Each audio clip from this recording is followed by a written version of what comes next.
Father Martin, welcome back to the program. Good morning, Art, and how are you? I am very well.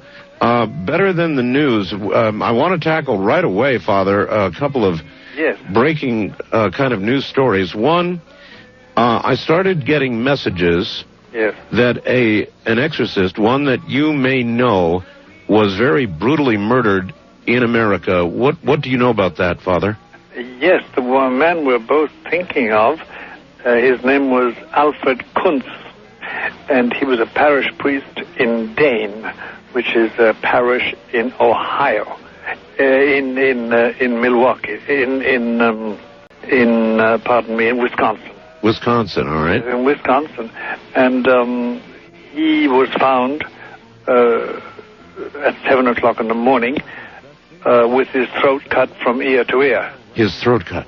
Yeah, from ear to ear, in his own blood, face down into it, and with obviously various acts of desecration of his body, which are normally associated with Satanist-inflicted death. Father Kuntz, of course, and by the way, he was a very popular parish priest with his people. He had done exorcisms, but very, very private. Most of us don't talk about them because they usually involve confessional material, and Father Kuntz was a very good priest and never spoke about confessional material. Had he been in communication with you? Yes, we had been in communication. Do you know offhand if he was doing anything at the time? I'm sure the police are probably asking about this, but I mean, it's an obvious question. They are, and they are refusing to give any of the more lurid details of the mode of his death, for the simple reason that they don't want to. They suspect it's somebody within his vicinity, not a stranger. And there are only, I think, a couple of hundred people. Well, no, about 700, 800 people involved. There's certainly it's not a random act of violence, somebody who wanted to steal or was caught in the act of stealing and simply flailed out. They're convinced it wasn't a random act like that, that was a deliberately set up thing, and that at least one person was involved in it, perhaps more. Kuntz himself had just been doing radio shows with a priest friend whom we all know very much, Father Fiore, and they returned home late at night, late being about 10 o'clock in the evening, and we know that he was alive at 10:30 because he made a telephone call or received a telephone call, I forget which, but then the following morning at 7 o'clock, a young man who came to assist him at Mass, etc., found him lying, as I said, in his own blood, with this very, very sinister mode of death etched on his body. There's no doubt about it that it is related.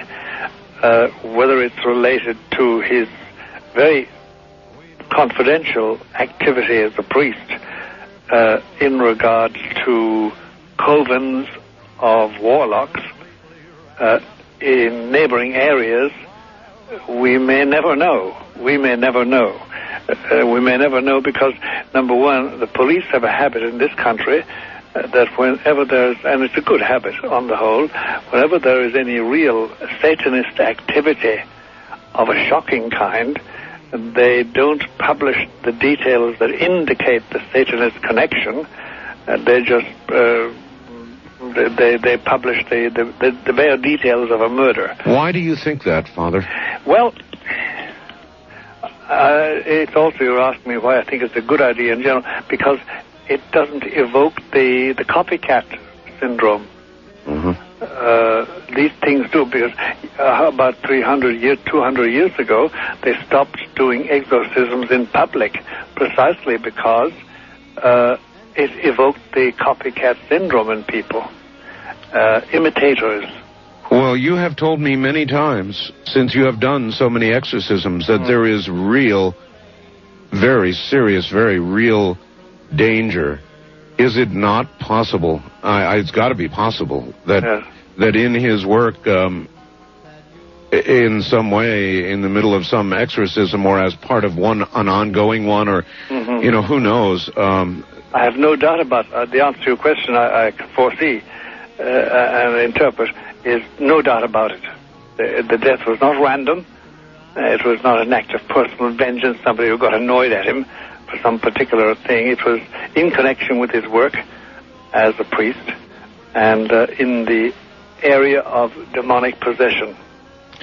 Father, have you ever been concerned at that level? Have you ever, without being specific, because I know you can't about specific exorcisms, but have you ever been concerned for yourself in? Yes, very same way. Very same way. But you learn after a certain time to take that added risk, and you take precautions. But yes, surely, and at times the menace or the threat is more patent, more obvious than at other times. Sure. And sometimes it's quite voluble, it's quite expressive. You're warned. And more than one good priest in that part of the world, especially one or two very prominent ones, got telephone calls pointing out that they would go the same way. Oh? Yes, and one of them actually had to hire a bodyguard, or was given a bodyguard by the police because of his prominence.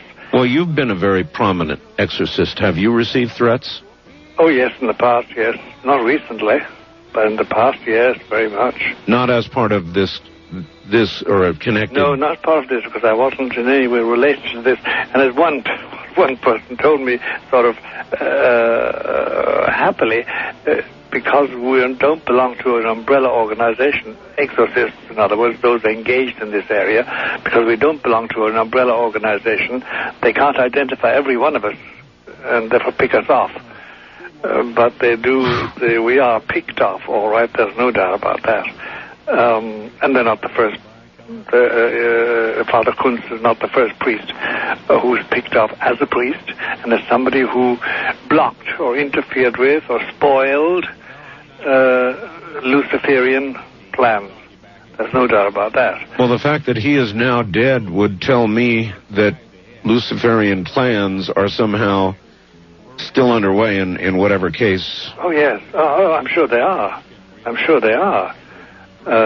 Is evil in America, evil in the world, increasing?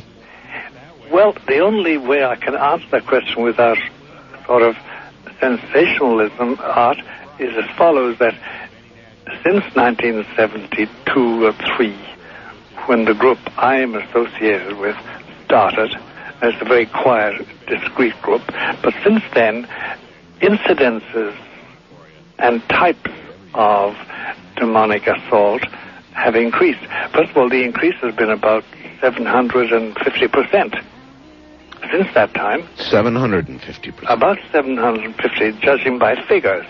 And this is in the northeast corner of America, the tri-state area essentially, although it takes in outlying areas too. But then the types of possession, we have now the two phenomena that are very interesting. We have the phenomenon of the 20-something or 30-something that comes and says, look, Father, I wanted such and such a job, or I wanted to get this particular woman. I wanted to make this marriage. Yes. I wanted this money. And I made a pact with Satan, with the devil, and I got it. And now he won't let go of me. This didn't occur before, in my experience, in the limited experience I had. And secondly, then there's the... This is how recent, this phenomenon, how recent? The last 10 years. The last 10 years. Last 10 years. And then there is also the second form, which is a bit off-putting, to put it mildly, that we now find the age is younger. We find children, those we would technically call children, 6 years old, who are obviously not merely obsessed, but on their way to full possession. There was a recent case in Arkansas that I'm sure you heard of, in which a couple of young fellows decided they were going to kill their classmates and teachers and pulled a fire alarm. Yes. and brought rifles and lots of ammunition and simply started shooting students and teachers. That's right. Just started shooting. That's right. I wish I knew the details of that case, but again, the police are singing mum, as they say. They're saying nothing about the details, and there's a great protectiveness web wove around those young, of course, yes, juveniles, yes. Juveniles. But we don't know the details of it at all. An awful lot of that going on, if that corroborates what you were saying. There is. And there's much more than is reported in public by the media. And in several states, there's an agreement, sort of an unwritten agreement between the police and the governor. There's an unwritten agreement that no details will ever be published without formal permission by the media or by the police of any obviously Satanist or Luciferian happening. Well, I understand that on the one hand with regard to the possibility of copycat crimes. However, if this really is on the increase in America now, shouldn't we know about it? Yes, I think we should. The incidences, it's more frequent as far as the incidence of it. And if you drew a graph, you'd find an increase of over 700% since the early 1970s. Now, who keeps track of that? Are you the one? We do in this northeast corner of the United States. That's where I'm only talking about that too, and I could make oblique references, but they'd be anecdotally, as regards evidence, to other parts of the country. But you're sure of what you're saying with regard to the Northeast? Yes, I'm unfortunately rather sure of that. And what has come to light is that it is not so surprising for a lot of people that there are covens amongst the very educated class, architects, doctors, lawyers, priests, brokers, and the leisure class. These are people who have made pacts with the devil. That's right. It's really the best, the more accurate way of describing it would be that they have indulged themselves in the worship of the goat, of the prince, of the serpent, of Satan, of Lucifer, and they lead perfectly normal lives. They're jewel merchants. They travel. They're prominent in their own way, but they do have this indulgence.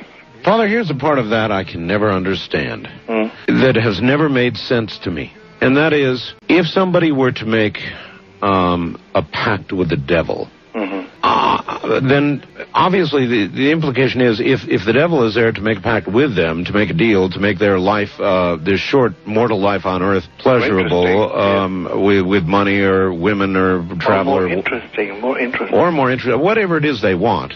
Yes. Then they are aware of the presence of the devil, and they are obviously aware then of the presence of God as well, and they nevertheless make a conscious, stupid, short-term, blind choice to take what they can get in this lifetime. And to embrace one, you must embrace the other. It's not like it's some wishy-washy prison. I know you do. It is a very not easy to understand, except when you talk with them, when they let their hair down and peel grapes, as we say, and when they're on their way to being cured of or healed is the proper word. You find that there's an exhilaration, a satisfaction, which is both sensual and sexual and mental, when they really indulge in Luciferian worship. There is a peculiar exhilaration. Like a drug, then? Yes, it's a peculiar exhilaration. And of course, the godly instincts in us all, the angelic in us all, because we all have something angelic and something godly, besides everything else, a lot of other negative things, that is quenched. You find in them a horror of anything what we call sacred and holy, or sacrosanct, or the idea of the sacred, of the awesome. I only heard this once, Father. We talked about this. I interviewed a Satanist. Her name was Patsy. And this caused a great deal of controversy after the last program that I did with you. I got many, many messages about it. Patsy was a devil worshiper. No question about it. No question about it. Toward the end of the program, she revealed to me that her husband had murdered her little child, a several-year-old child. And she said, I said to her, well, you're sure not going to be with your daughter, are you? In other words, your daughter's going to be in heaven, and you're going to be acknowledged you're going to be in hell. She said, oh, no, I took steps to ensure that my daughter would be in hell with me. And I asked you about that. Was that possible, I asked? And you said yes. And then, by the way, you're not the only one who said yes. A couple of other experts said the same thing. Sure. And people just went berserk. They said, no, it can't be. I'm sorry, it is. You see, sometimes we moderns think with a very peculiar and artificial frame of reference as regards the human soul and the human mind. We're not talking...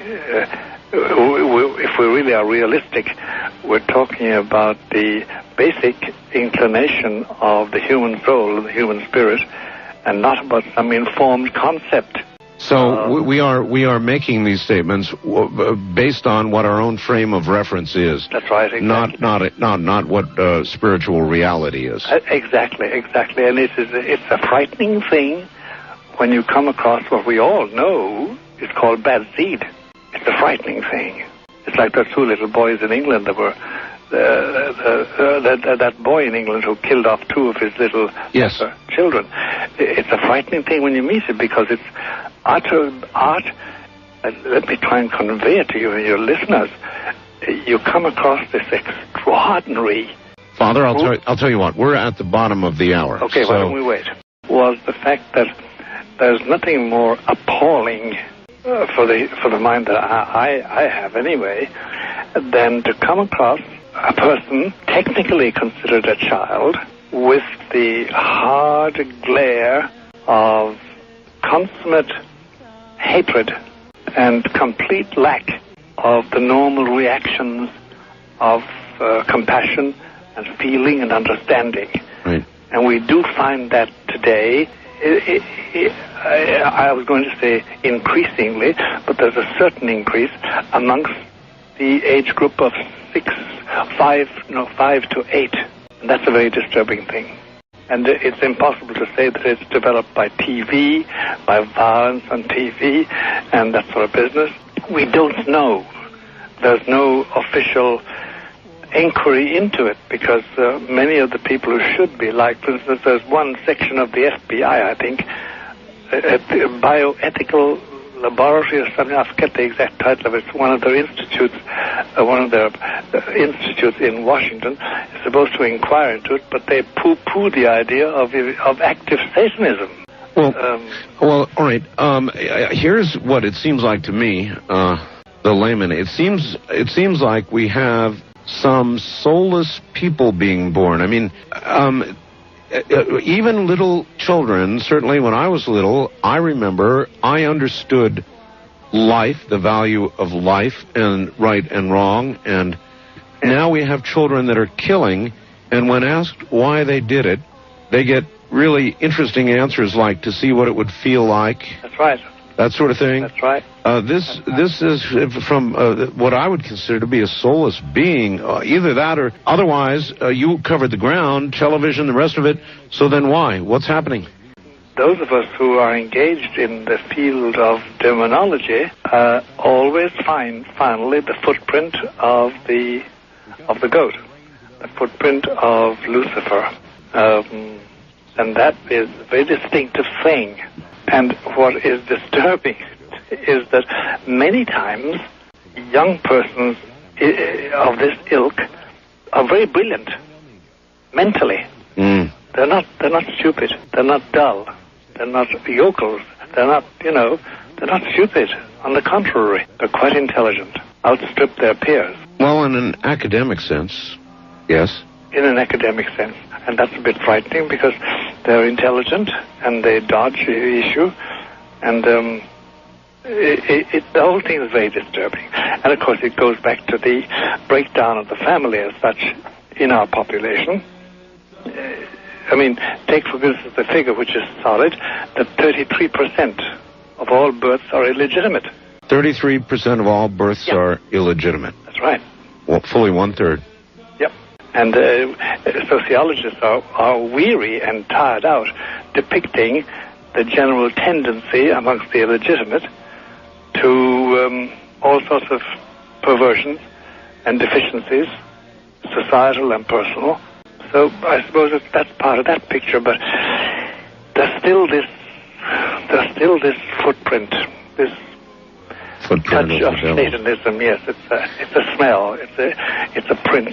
You know that some being with a hoof, to use the image, with cloven hoofs, as you know, the Irish have a tradition that if you have a vision, an apparition of somebody who claims to be the Virgin Mary or Christ and or a saint, always look at the feet. This is the Irish idea that they can imitate everything except he can't hide his cloven feet. But it's an Irish pishogue, as they say in Gaelic. It's an Irish saying, but there's a lot in it. And I know apparitions or appearances of the Virgin that took place in various parts of Europe, and people who took photographs of the visions and apparitions could never get a picture of their feet.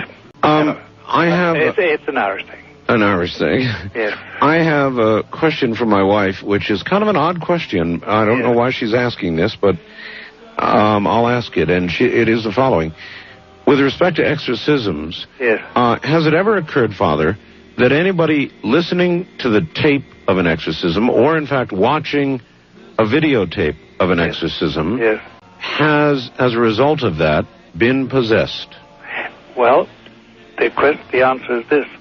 It has happened in our records.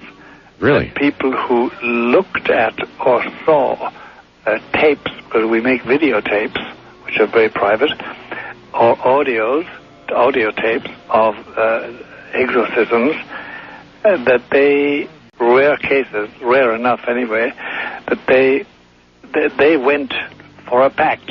They invited demonic invasion. Yes, I know.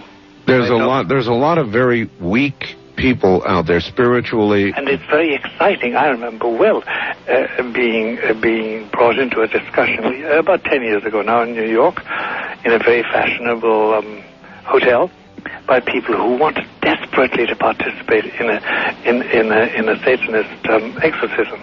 First of all, in Satanist rule rites, and doing everything that Satanists did. And I had to keep on warning them, you can't do that with impunity. But they wanted the thrill of it. Well, to some degree, I understand that. In other words, to view an exorcism, to see the presence of Satan, confirms the presence of God. And I know you need no such confirmation, but for many, it would be a confirmation of that kind. That's why I have a hard time understanding why those who have confirmed that Satan is as real as can be can choose that path. It's just unimaginable to me. Because one basic reason is that once you delve into it, it does infection. It gives power to that evil spirit, and you can't easily get out of it. There's infection. All right. You were advisor to two popes. That's right. Tonight there is news that just hours ago, for the first time in living human memory, actually about 150 years, they estimate. That's a very good way of putting it, in living memory. Yeah, there has been, it says a member of the Pope's elite Swiss Guard apparently shot and killed his new commander and the official's wife Monday night, then turned the gun on himself, all within Vatican walls. A next-door neighbor found the bodies. The Vatican spokesman said this was all done in what he called, quote, a moment of madness, end quote. What in the world could be going on in the Vatican? Well, I'll tell you, Art, a word to the wise. With anything like this that involves the inner life of an institution which has now centuries-old precautions against publicity and being known what really goes on there, one has to be very, very circumspect and careful about any details released about something that they can't hide very well.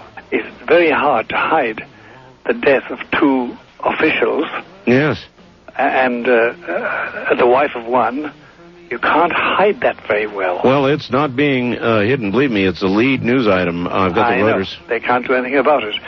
But as to the details, the devil is in the details, as they say. And the details have not been published. We do not know really what happened, except that 3 people are dead. And one apparently, according to the official account, by his own hand. A moment of insanity, momento d'insania, yes, that's one way of covering the issue. It was a general blanket. A very careful statement, a moment of madness. Yes, it's a nice way of conceiving. Yes, there was this dreadful thing. What it does indicate is this: murder, the killing of another human being, the shedding of blood, is one of the sure signs of demonic interference. But in the Vatican? Well, I mean, is that a likely target in place, or is that an unlikely target in place? No. Remember, just 2 popes ago, one pope said, Paul VI was his name. He died in 1978, and I knew him very well. He said the smoke of Satan has entered the sanctuary, and I think you remember a book of mine published in 1996 describing a Luciferian ceremony within the precincts of the Vatican. And remember that the Vatican, the Pope, has in his entourage, he has a chief exorcist. We all know him, Father Gabriel Amort, and there are 8 employees, exorcists, that work both in Rome and Milan and Turin. So there is a lot there. What we've just seen, the crack has opened, and we've seen one effect of it. Put it like this, Art. For somebody in my position, from what I know of how this institutional organization works, it is impossible that there be a triple death by violence within the precincts of the Vatican, amongst Vatican people, unless it is impossible that should happen without demonic interference. Because the thing is should be in principle so sacrosanct and so preserved from such activity that it might take place outside, but not inside. I was there. I was in the Vatican. And to contemplate that occurring is almost beyond... I know that. I realize fully how it has impacted you, as we say. But so my word to everybody is we won't know the details for a long time, if ever, in our lifetime. Just as other assassinations that took place in the Vatican, we haven't got the details yet. The Vatican is its own sovereign state, is it not? Absolutely. So that the investigation, the details of it, the suspects, the people who would be caught, and then I have no idea what would happen in the Vatican if they came up with suspects. How are things handled in the Vatican? Oh, they have their own way of dealing with that. So Italian law in no way bears on the Vatican. No, none. Now, normally, let's take a banal example. If somebody is found inside in the Vatican Museum trying to make off with a valuable chalice or something, yes, they of course put him in the Vatican prison, which they have, and they call in the police, and he's a normal thing like that. And then they are turned over to Italian authorities. Yes, they are. Normal evil. Normal violation. Normal evil, yeah. Normal. But anything which really comes from deep within and betrays the presence of betrays that footprint again And this does, that's dealt with in camera and dealt with away from the prying eyes of the media and of the world. It's impossible for them to hide everything, and very early on in this incident, we all knew that something had happened, but the race in the various news media, the CNN, NBC, ABC, and CBS, to try and get some substance to what they were hearing was fantastic to watch. Of course, nothing came out because the Vatican has means of choking off everything. The pressure on the Vatican from the media over this is going to be big. It is going to be big. And do you think they will just hold their silence? They will, but there's always the inevitable tipster, the inevitable sale of news. And that's what will probably happen. I would imagine that Catholics all over the world, which look to the Vatican spiritually, will want to know if their spiritual capital is under siege. That's right. And then, Art, there's another consideration which is painful for me anyway, because I'm a papist, as you know, in spite of the fact that I have my criticisms of the popes. I've served with popes I didn't serve with. And I have strong critiques of the present Holy Father, who is my pope. But I have strong critiques of him. But on another plane, this is a dreadful slap in the face to John Paul II. Because this happened under his watch. No matter how you cut it, he's the boss. He's in charge. So really it works in the Vatican like it works in Washington. Yes, it does. Good economic times, the president gets the credit. Bad economic times, the president gets the blame. Exactly. Oh, yes, it does. And you see, it does reflect on his administration. It does reflect on the spirit he has installed now for almost 20 years, as Pope. And a lot of us have been saying all along, for a long time, there is a spirit of secularization going on in John Paul II's Vatican, which makes possible such incidents as this, and other incidents too, which have not come to light. So it must be a cause of great anguish to John Paul II. I'm certain that is so, but you're saying even what I would think of as relatively small moves, because it looked very non-secular when I was there, but these small moves would invite in the possibility, you're saying, of what has happened? Yes, they do. They do. The old Italian saying, which I can't quote any longer in the Italian because I forget it, is that any crack in the wall and the wisp of Satan enters, the wisp of evil enters. And there is a process a gentle process. The intention is ecumenical. The intention is to be like the rest of the world. The intention is not to be so remote. But there is has been a tendency in the pontificate of John Paul II to be so accommodating. Well, let me give you one example. No pope, believe you me, Art, no pope of the 263 popes before him would have sat down with the leader of the voodoo priests of Haiti, which he did. He did. And he said to them, look, Father Maurice, I think Maurice was the name of the head of the voodoo expert priest in Haiti, look, we are interested in your religion and you should be interested in our religion. That is something which is unheard of in Catholic tradition. Or John Paul II himself has gone to a secret island off the Malagasy Republic, where he drank from the sacred water, from the sacred fountain of the god, of the local god worshipped.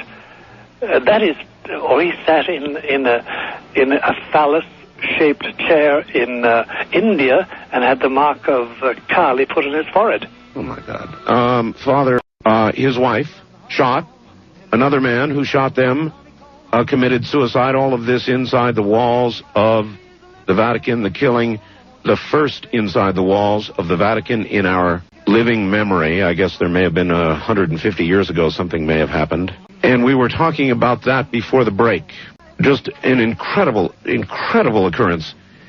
And Father Martin began to say that Pope John Paul I think this bears repeating and trying to understand, Father. Pope John Paul has been in some way affected himself.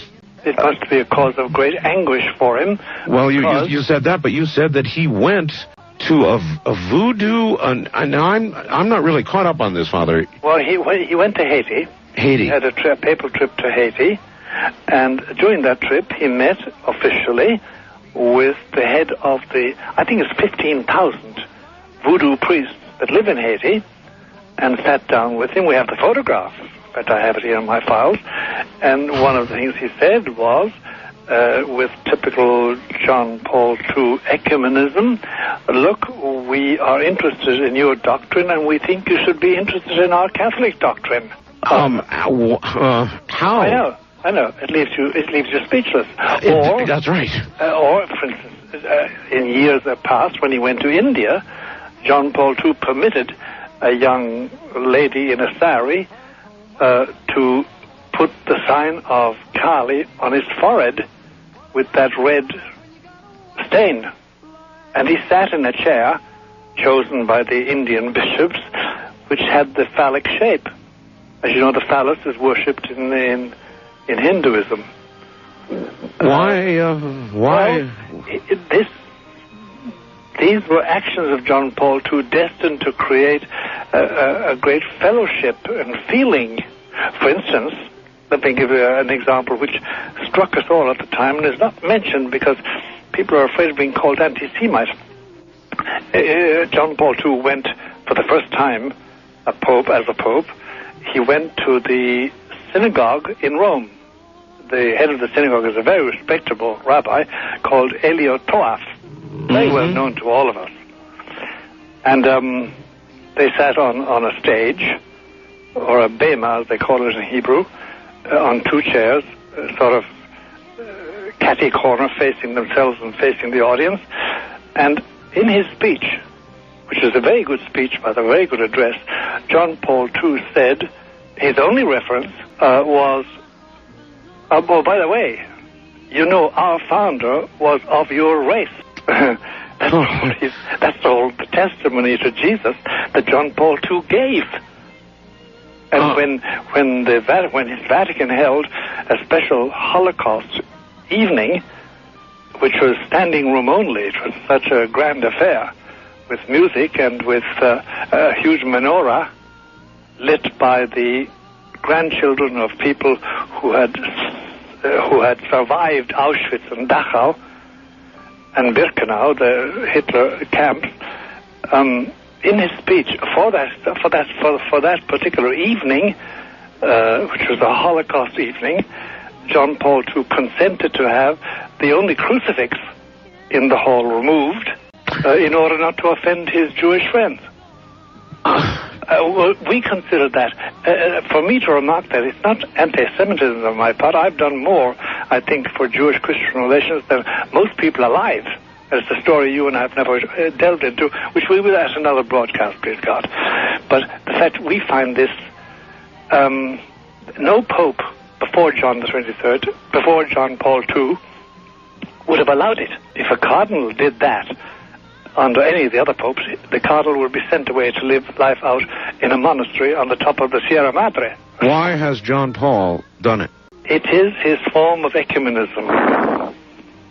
And look, let me make quite clear, Art, for you and for everybody listening, this man is my pope. He does represent Christ. He is the vicar of Christ for me. And if he were to speak under the conditions of infallibility, I will accept what he says. But I am allowed, nay, I am obliged by my tradition and my faith and by previous popes to critique anybody, priest, bishop, cardinal, or pope, when I think they are in error. So a pope, then, the pope, now I'm not a Catholic, my wife is, but the pope is supposed to be, is he not, infallible? Only under certain conditions. Help me understand what conditions those would be. In other words, this, he must state explicitly as follows, put it in my language, paraphrase it but accurately. What I'm about to tell you is something I say as the successor of Peter, and I say it with the authority of Christ as his vicar on earth, to be held by all the faithful as a matter of profound, divine Roman Catholic faith. He must say that. Now, John Paul II has never said that about anything, even about the ordination of men and women. So then he can do that on the one hand, though he hasn't done it, and on the other can sit down with a voodoo priest. That's right. And in his famous encyclical, which has become so popular with progressive Catholics, it's called Ut Unum Sint, that they may be one. He discussed and outlined the way he would like to take apart the whole doctrine of the Pope's primacy in order to suit non-Catholics. So John Paul II has ventured out along the edges of orthodoxy in his statements and in his preaching. But whenever he taught, he has never yet taught error infallibly. He's never adopted the infallible mode. The infallible mode is something where the Pope says, I am now doing this as the head of all Catholics. I'm doing it as the successor of Peter, and it's to be held by all the faithful under pain of mortal sin. He has never done that yet. Do you think he's, of course, very frail now, very old? He's very frail, and it makes you cry to see his face. His left eye is recalcitrant. He can't keep it open or shut. His left hand is jigging continuously. Yes. He doesn't look at you straight in the eye because he's bent over. And by the way, I know a man who frequents him about every 6 weeks from New York, and he says that surrounding John Paul II, in his court, in his entourage, the hate is palpable. The hate is palpable? Hate is palpable. Now, Father, when you heard about murder hours ago in the Vatican, were you surprised? No. You were not surprised? No, I'm not surprised. I'm appalled, of course, and shocked, because three people's lives were snuffed out by violence, and but I know that we will, in my lifetime, I may not know the real facts behind it all, and moment of insanity has a beautiful expression in Italian, but tells me nothing about the reality. But surprised? No, I'm not surprised. Well, when you said that the Pope's entourage, that the feeling of hate was palpable, hate of the Pope, you mean? Yeah. Hate of the Pope? Yes, and of this particular Pope. And this man, by the way, is not a Christian. I beg your pardon? He's not a Christian. He's a technocrat who goes to the Vatican for a certain reason periodically. And he says you can't mistake the hate and dislike of this man in his immediate entourage. And so John Paul II is a pathetic figure, really. He lives with this night and day. There is no mercy for him. There is no compassion for him in his normal entourage. And he's spurned by the Patriarch of Constantinople, and he's laughed at by the Patriarch of Moscow, and he's let down by his cardinals and his bishops. He's an outcast, this Pope, and it makes me cry to know what he's going through. And yet, he has done things which we must criticize and will criticize in all trust and belief that he is our Pope, but has made mistakes. Now, the point in general about these killings, the murder and the suicide in the Vatican is that my point was that it's in his watch this has taken place, and he knows it. He's a responsible man, and he knows that this has taken place during his watch, and that therefore, somehow or other, he is responsible. He is responsible. Would you expect a statement from the Pope? No. No. Oh, he might make a reference every Wednesday, as you know, when he's at all in good shape. He gives a little sermonette from the window, from one of the windows on the 4th floor of his apartment in the Apostolic Palace, out to the crowd. There always is a crowd on Wednesday to listen to him. He may make some general reference which people will pick up on as a reference to this calamity. Because, believe you me, Art, ecclesiastically, papally, this is a disaster. There's no doubt about it, and this is a sign of the times. I mean... Are we to know, will we know, Father Martin, when the Antichrist is with us? Yes, we will. We have been given 3 signs by the Scripture and confirmed by all doctrine and teaching for almost 1900 years. And it's very simple, Art. There's, first of all, the first sign, the major sign is this. In his day, I mean, when he's active, because he's here already, but he's not active. But when he is active, there will be problems, human problems, confronting us as a race, as a society of nations. Problems we can't solve. Our best, the best and the brightest of our technocrats and scientists and theorists and leaders will not be able to solve them. He will. That's the first thing. He will produce the solutions for them. And people will be so overwhelmed with gratitude and with relief that somebody has the solution which works, they will say to him, and the second sign is this, you must be divine. And the third sign is, he will say, kneel down and adore me. I am indeed your God. Then we have Antichrist. You said he is here now. He is not yet active. I have heard this, that... He's alive. The Antichrist is now alive? And he cannot die until Christ kills him. He has this pseudo-immortality. And don't ask me where, how, who, what. How do we know that much? How do we know that? From the second letter of Paul to the Thessalonians. If you read carefully, those 3 signs are there. And the fathers of the church, the early writers between 100 AD and 600 AD, they're the early writers.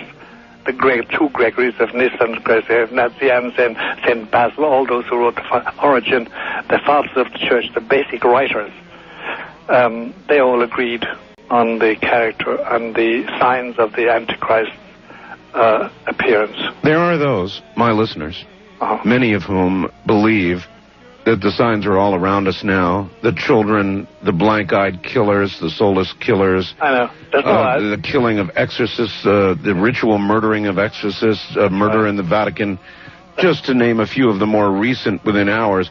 But there are people who will say, these are signs that he is with us now. Yes, there are signs that he is with us now, but the reign of Antichrist will be very, very signal, very clear. And the only source we have is that second letter of Paul to the Thessalonians and those 3 signs. And he has not yet started his operation.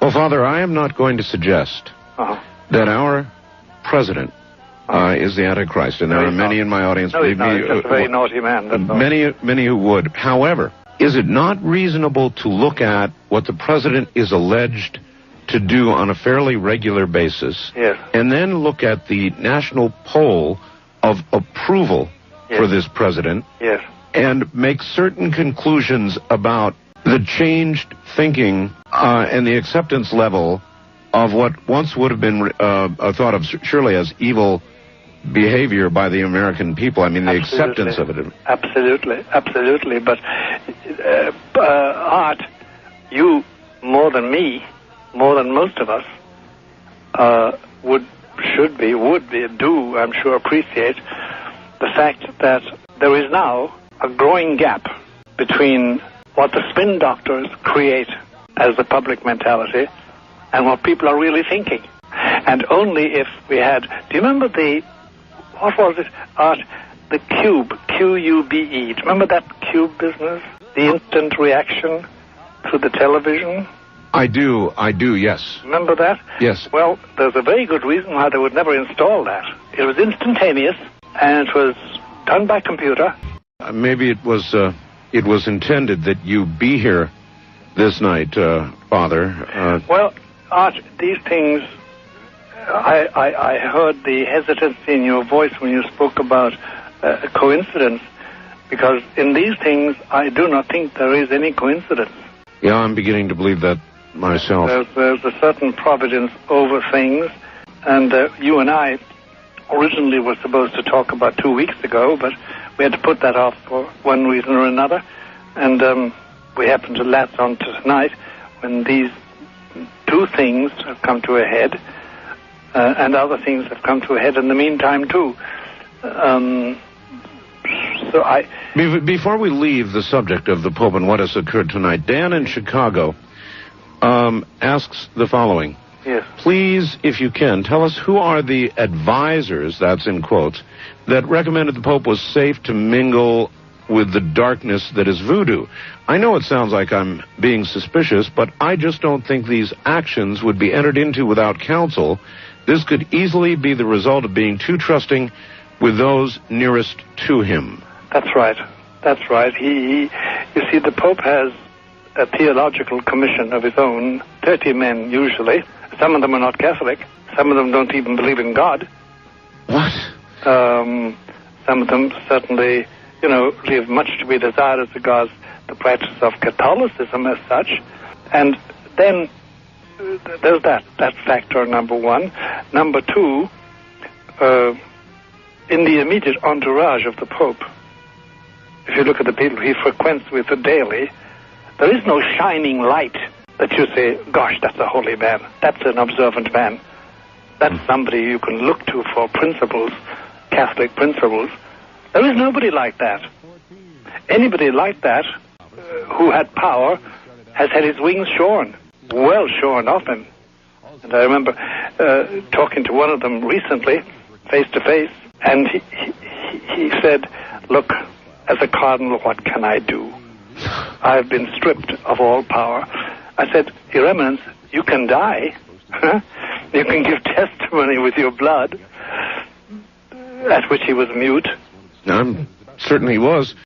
What do you see for the future of the papacy? This man is frail. I don't know how long he will be with us. If there are hands manipulating what's occurring behind the scenes, what do you think comes next? Well, I can have lurid thoughts, or I can have sort of pacifist thoughts. I know that he himself intends to, if that has any valency at all, he intends to live past the Y2K moment. As a matter of fact, Father, he plans to go to Jerusalem, doesn't he? I know. He plans that, and he goes to Sinai. He wants even to retrace the steps of Abraham, who came from a town called Ur of the Chaldees, now in Iraq, if possible. He may be restrained in that, because did you see the reason why the papal visit to Israel and the Middle East was put off?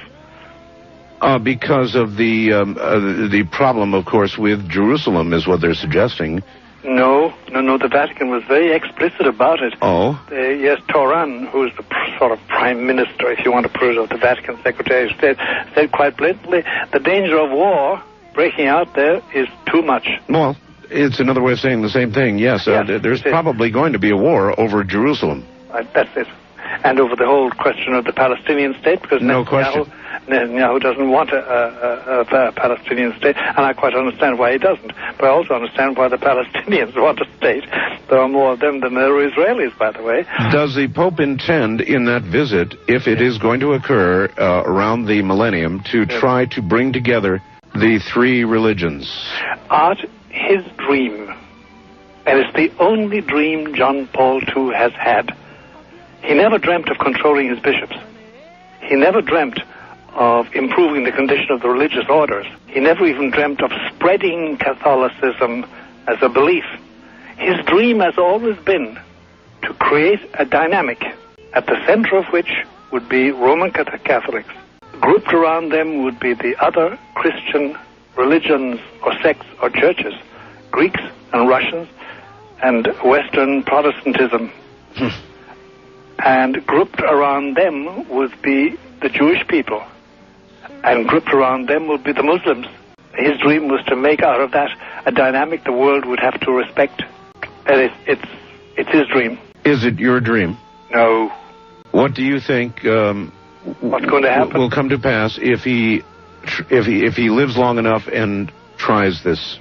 What will happen will be that the institutional organization of the church, as distinct from the people who live the life of the church, the supernatural life of the church, that organization will cease to be the house of Christ. That's a very dire prophecy. Yes, it is. It sure is sounding like There are a lot of people who are worried about the year 2000, about the millennium. Sure. And not merely about the Y2K aspect. And that's exactly right. And there may be, I'm beginning to discern good cause to be worried about it. There is very good cause to be concerned about it. Art, I'll tell you, it is now what, the 4th or the 5th, isn't it? It's now the 5th, most time zones. May, 1998, and it's on your show. If I'm alive, I'll be then 79 and well, and we are talking. It will be a totally changed international scene and a very changed USA. And I'm willing to make a modest bet of $5 with you on that. About a very serious matter. And it will be the end of the papacy as we know it and of the institutional organization as we know it. There will be an underground church, which there exists already. Most endings are the beginning of something else. So true. That's one of the truest historical statements you've ever made. And you see, the comparison, please do not take this as outlandish. The comparison is Christ himself, the man, Jesus Christ, who was a very big man, according to the Shroud of Turin, and I firmly believe in that. But anyway, he was a big man, and he was crucified, and he was bled like a pig, and he died. And that body ceased to be animate. It ceased to exist and had to be put in the earth because, like everybody, it was going to smell. And 3 days later, according to his followers, according to me, according to believers, he was alive and well in a glorified body. And it was really him. Yes. It was he, redivivus, as they say in Latin, alive again, and with the marks of his wounds, but totally healed, and he was glorified. He couldn't suffer anymore. And I think that that's what the church is going to, the Roman Catholic Church is going to go through. Crucifixion. Resurrection. Death and resurrection and glorification. But in the meantime, we have to go through the agony in the garden and the Via Dolorosa. It isn't pleasant to think about. I was at the very place in Bethlehem where Christ was born. They mark it. They mark it. And when you were there, when you were standing right in front of that spot, you know whether you're a religious person or not. True. You know. You just know, Art. You know. Something inside in you and everything around you tells you that. Yes. It's extraordinary. You recall my moment of truth there, too. Here's a question from a listener. I want to try to get some of them in. Yes. Here's somebody who asks from Tucson, if there are demonic possessions, are there ever angelic possessions? What an interesting question. There are? Of course there are. Of course there are. I know people, not many, but I know people, and I call them up in some crisis and say, by the way, such and such is needed in such and such a place. And they'll say, oh, well, there's help on the way. And they've talked with their angel, and they live with them. And it's extraordinary. It covers the whole gamut, from young teenage girls to grown men in responsible places in government and in science and the professions, to old people, to little children. It runs the gamut. Yes, there are, because the thrill of the demonic, there's always that. I keep using that word because that's what attracts its adherents, outweighs the angel. And then we have a show, there's a series of films on television about the angels. And, of course, it's a travesty of what an angel really is. And angelic behavior and appointments are treated like, I don't know, in a very, very non-angelic way. Is there a war going on? Yes, there is. There's a war every day. And whether you like it or not, we are all in it. And it starts in your heart. And it's with your hands and your feet and your body and your sexuality and your mind. And it's with everybody you meet.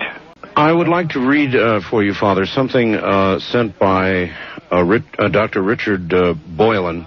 And it is on the Internet worldwide right now. Monsignor Balducci, a Vatican theologian, insider close to the Pope, has gone on national Italian television 5 times in recent months to proclaim that extraterrestrial contact is a real phenomenon.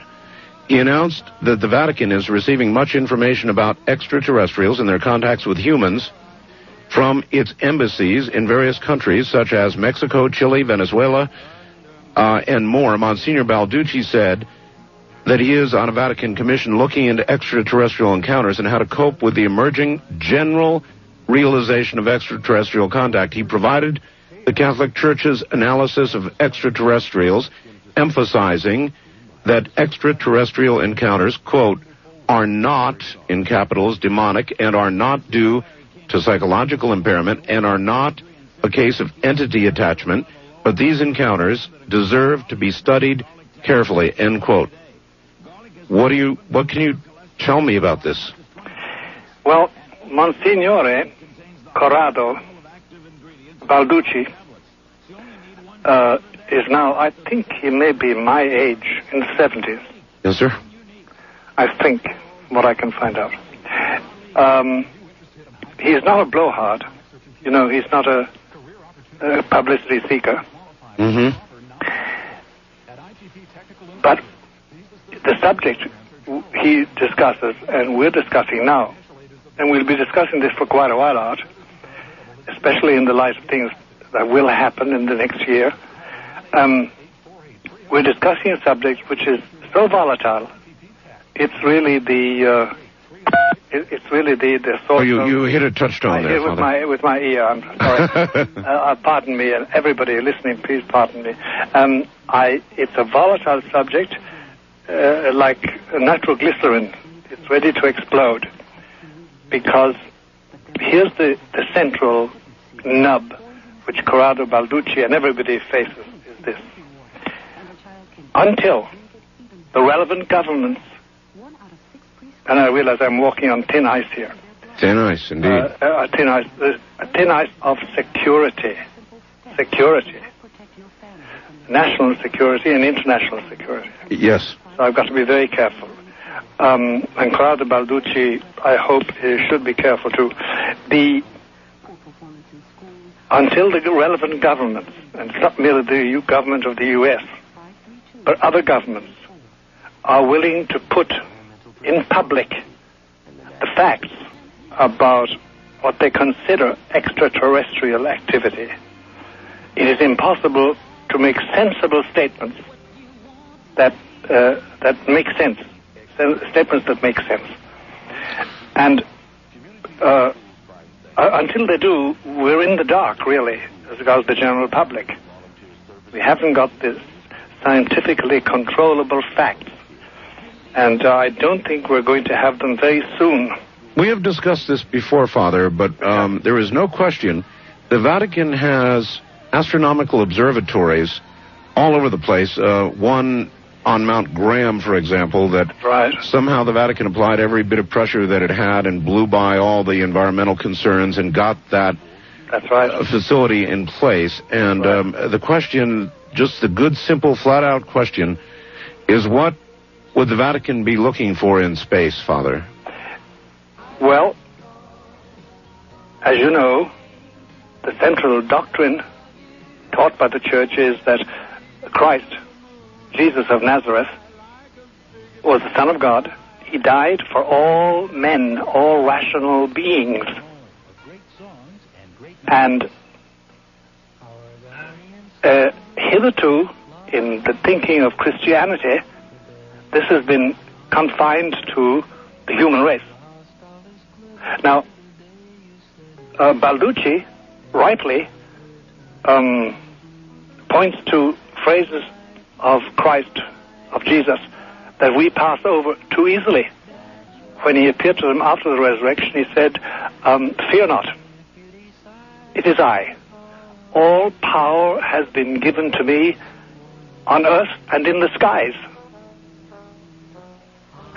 And while Balducci knows that, as far as he can make out from the little details, the sparse details revealed by the relevant governments, that if there is any rational activity, technologically advanced beings, they're not in our galaxy.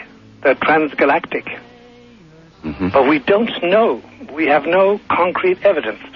And it's like everything else, until we get concrete evidence given to us so we can touch and see and hear and measure, we're in the dark. But, of course, the Vatican is absolutely riveted by the possibility that there are rational beings, not necessarily human beings, outside in a transgalactic position, but we don't know. So the great proviso, the great temporary proviso, is to say we don't know. We suspect. We think. Certainly, you see, in the time of Columbus, when he set out with those 3 ships to go to the Indies, one of the revolts, one of the mutinies he underwent was that the sailors believed once they passed a certain point that the nails holding the ship's planks would fall apart. That's right. It would disintegrate. Right. And they also had, we now know, the medieval myths about the men in Tibet, the 3-headed men and the 4-headed lions and the 5-tailed, 5-foot dogs, etc., which were all mythical creatures. And so a lot of people are inclined to say, now all this blather, all this talk about extraterrestrials is really, it's tricks of the demon. Obviously is paying close attention to space, very close attention, and they are looking, I suspect, for something other than the rings around Saturn. Yes. Look, Art, put it like this: if, perchance, I say now, it's an if, it's a hypothesis. All right, Art. So I on this because it's a very ominous statement. If the relevant governments, I stress this fact, the relevant governments were to submit to worldwide inspection and knowledge any facts proving the existence of rational beings, not necessarily humans, of rational beings outside our galaxy, this would be a crisis for the Roman Catholic Church like no other crisis in its 2,000-year history. I have always presumed that myself, Father. It would be a crisis of gigantic proportions. Look, let me give you a shadowy parallel to it. When Columbus did get to the Indies, namely get to the New World, and he brought back the news, and things had to go slowly in those days. Carrier pigeons couldn't do it, and they had no telegraphs. But when they came back to Europe, that there had been millions, but millions of human beings who never heard of the gospel, who never heard of Calvary, or of Jesus, or of the church. Theologians were stumped in the beginning. And they started a discussion, which is still going on, by the way, which in Latin was always called De Salute Gentium, about the salvation of the peoples outside the church, outside of Europe, which was considered to be totally Christianized. As St. Thomas himself, for instance, says that it's possible that Homo Silvestris, a man living in a forest in Dalmatia, possibly hadn't heard of the church, but all human beings had heard of the church. And suddenly they find out there have been millions, perhaps billions, of human beings that never heard about the church, and were never baptized. Yes. The crisis was huge in theology and started a whole new thought in Christian theology, which is still going on. Now, if we find out there are beings, not necessarily human again, technologically advanced, beyond where we are. And they don't come down already knowing of the Word of God. They don't know a thing about it. Supposing they don't, have they got souls? Were they saved by Christ? Must we convert them? Must we preach the gospel? Must we explain the Bible to them? We don't know. And the churchmen are totally unprepared for it. They're too busy fooling around with enneagrams and a lot of garbage of that kind. But serious theology, and remark, Art, it is I who say it, and I'm paid to know it. In the Church today, in the Roman Catholic Church, there is no dominant school of philosophy or theology worthy of the name. There is no theological development, no philosophical development. Just a potpourri of modernism and of phenomenology. Well, let me give you something that might fit right into that category. I interviewed a brilliant man, I don't know, a week ago, I think, 2 weeks ago. His name is Matthew Alper. Matthew Alper. Alper, A-L-P-E-R, and he wrote a book called The God Part of the Brain. And it is his contention that mortal beings, we are here for 70, 80, 90, 100 years, not long, that our brain, in defense of the entire concept of death, the brain actually developed in its own defense what he calls the God part of the brain, which compels those who are very much afraid of death to believe in something, to believe in anything. That even when you go and you examine the tribes that have not been touched by humanity, if it isn't God, they do worship something, and it is his contention that it is a natural part of evolution. And so that's about the best I can do in explaining his position, but it was well articulated, and I would assume you would put it into the category you were just describing.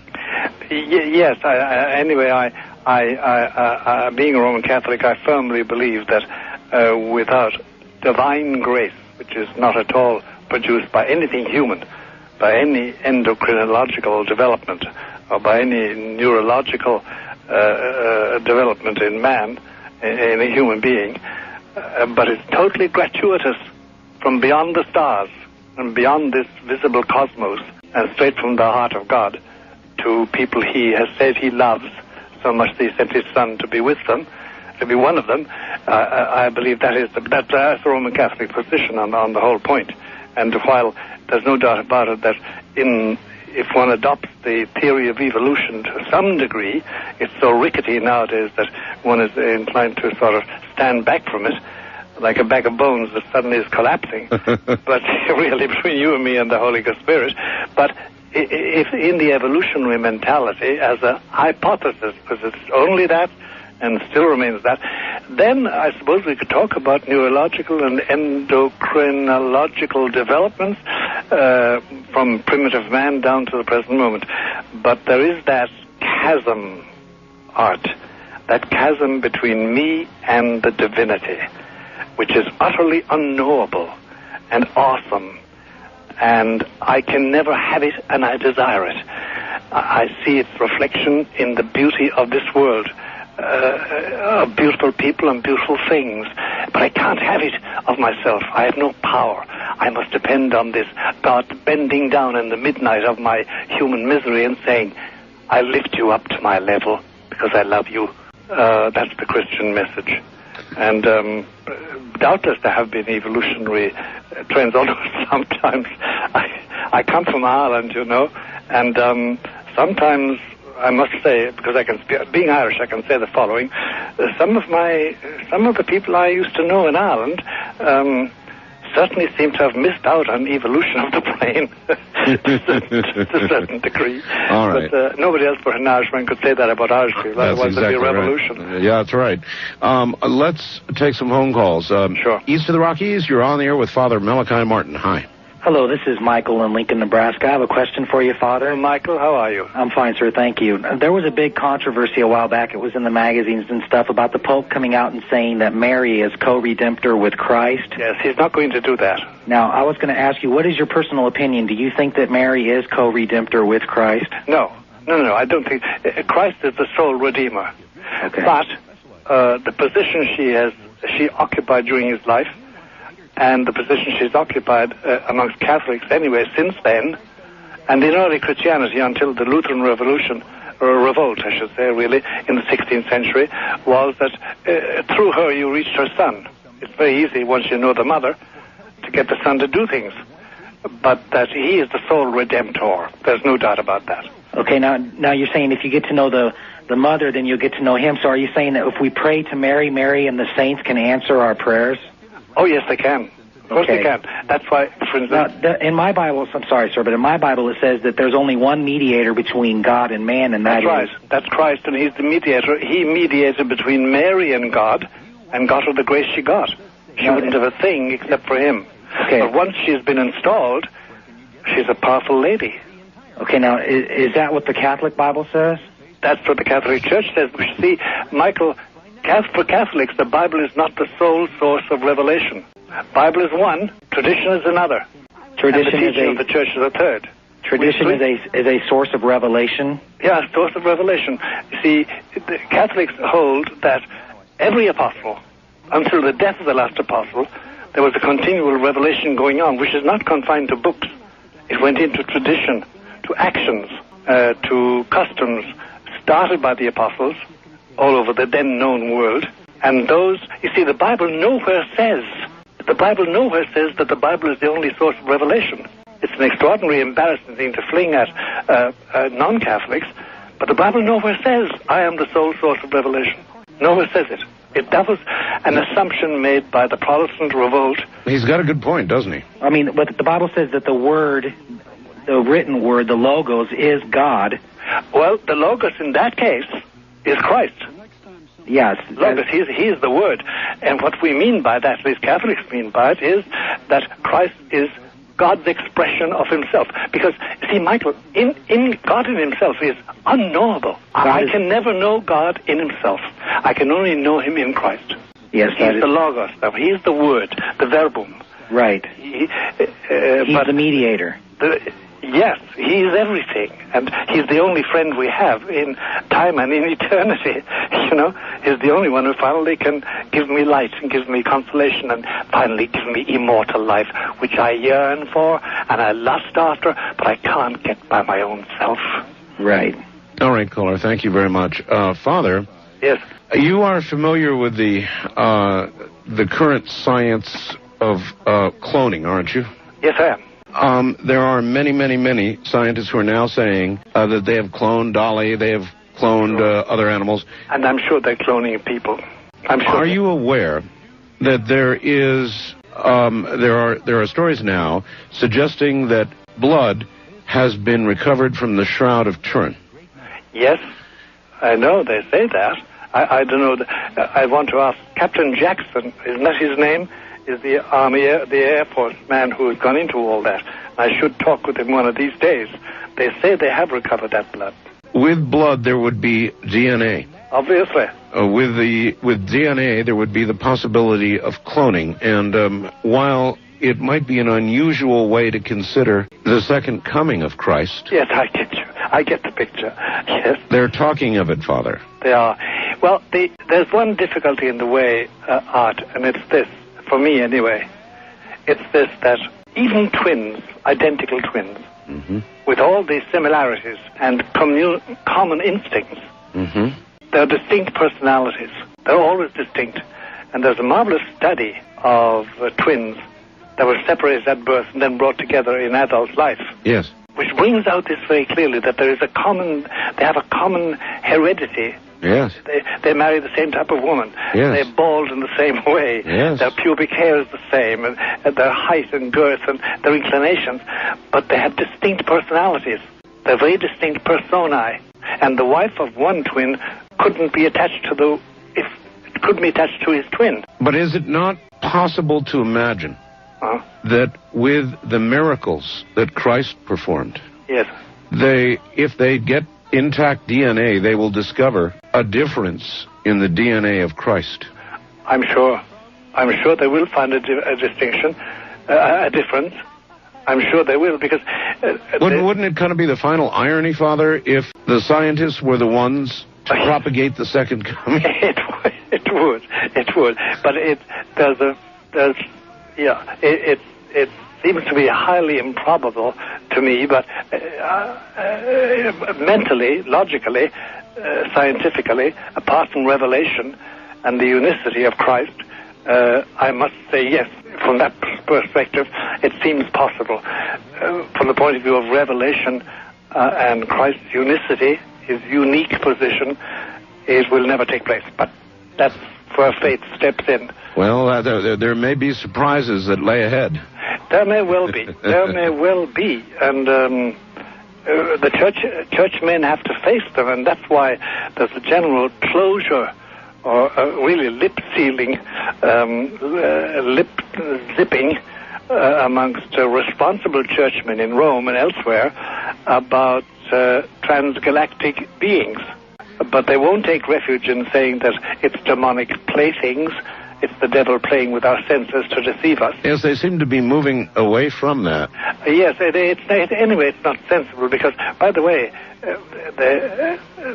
in the whole history of demonology and Luciferian interference with human beings, there's no parallel to that, except unless you go to Goethe's Faust, in which you have his descriptions of the witches' Sabbath on their brooms, but that's all fantasy.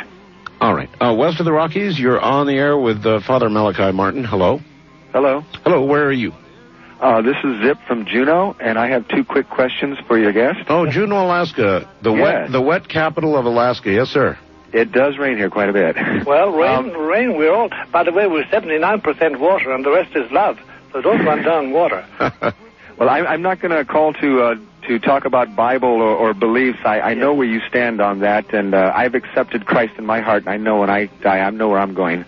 So what I wanted to ask you, sir, was have you ever considered that UFOs might be the mythology of the 20th century, seeing how each civilization, when it's reached its pinnacle before it fell, it always had created its belief system around its technology, and since our God is our technology, wouldn't it be, just same to assume that we would create gods and its messengers and the image of technology? Yes, I have thought of it as that, but in that I put the Star Trek series, and a lot of the science fiction, that it is a created mythology based on our technological advances, yes, as a mythology.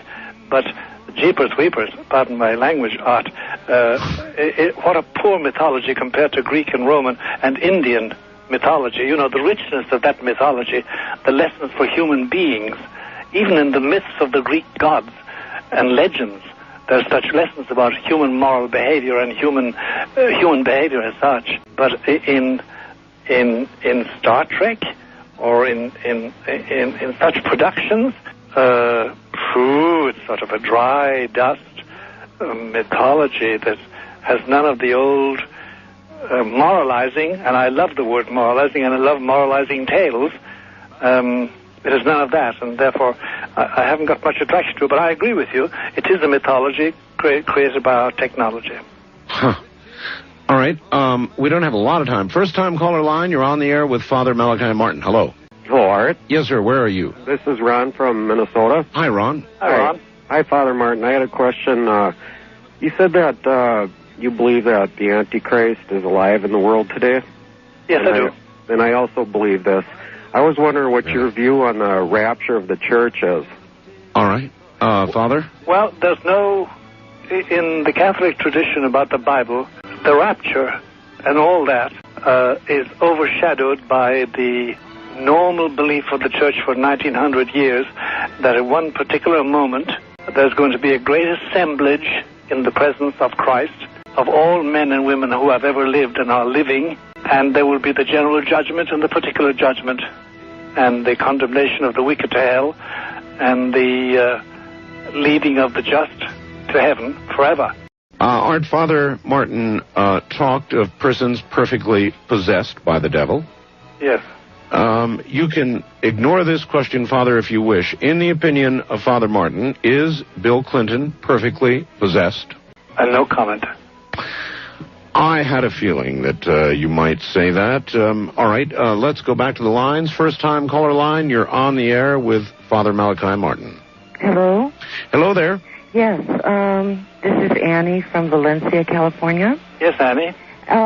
Father, I have a couple of questions for you. The first one being, do you know Dr. Charles Stinson? Dr. Charles whom? Stinson. Stinson? No, I don't. Out of Dartmouth? No, I don't, ma'am. Okay. Another question I had was, I understand that you were a former Jesuit. That's right, I was for 25 years.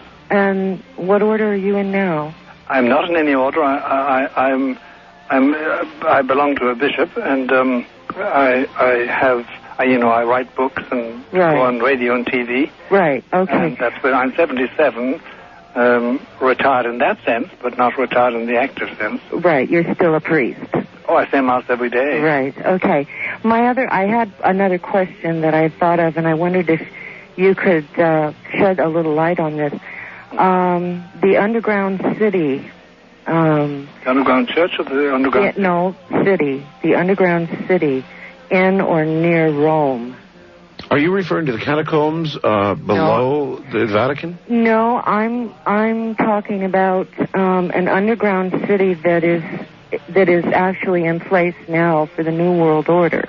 Many of the Japanese and the Chinese and many of the European countries have started it's underground, and it's near Rome, but it's not... Annie, you have the advantage I don't know anything about. I don't know a thing about it either. Tell me. No, I guess we're going to have to wonder. She's already gone, but I've never heard anything about it. Here is a criticism, Father. Yes. Let me read it to you. Sure. Aren't you and your guests' comments are pointing out what most true Christians know to be the inherent blasphemous nature of the Catholic religion? Mm-hmm. Your guest himself made a blasphemous statement when he said that Jesus was, quote, bled like a pig, and, quote, excuse me, and he better ask God to excuse him too. Jesus was bled like a lamb. Anyone at all familiar with the scripture knows. I think he should make an on-air apology. Well, I will make an apology if it hurt the sensibility of anybody. We don't bleed lambs, actually. We do bleed pigs. And I wasn't comparing Jesus to a pig either. And that's it taken like that, it is very offensive, and I apologize without any difficulty, and I won't use it again since I've offended at least one other person on the face of the earth with that phrase. And I see that it could be taken indelicately. And I apologize very much, because I venerate the Lord Jesus as my Savior. Well, I'm sure the intent was not negative, and I understand what you're saying. Well, I apologize. I sincerely apologize, and I take correction on that point. Wildcard Line, you're on the air with Father Malachi Martin. Hello. Good morning. Good morning. Where are you, sir? Really? This is Ron in Los Angeles. Hi, Ron. You're going to have to yell at us a little. You're not too strong. Sorry. Oh, that's all right. Go ahead. Good morning, Father Malachi. Good morning to you, Ron. What's on your mind? I have a question about one of the Trinity, the Holy Ghost. Yes. Never explained to me. And I have a paradox for you. You said look to the sky. Yes, that was in one particular period of last year. Last year, 97, Christmas Eve, Christmas night, a halo in the sky. That's right.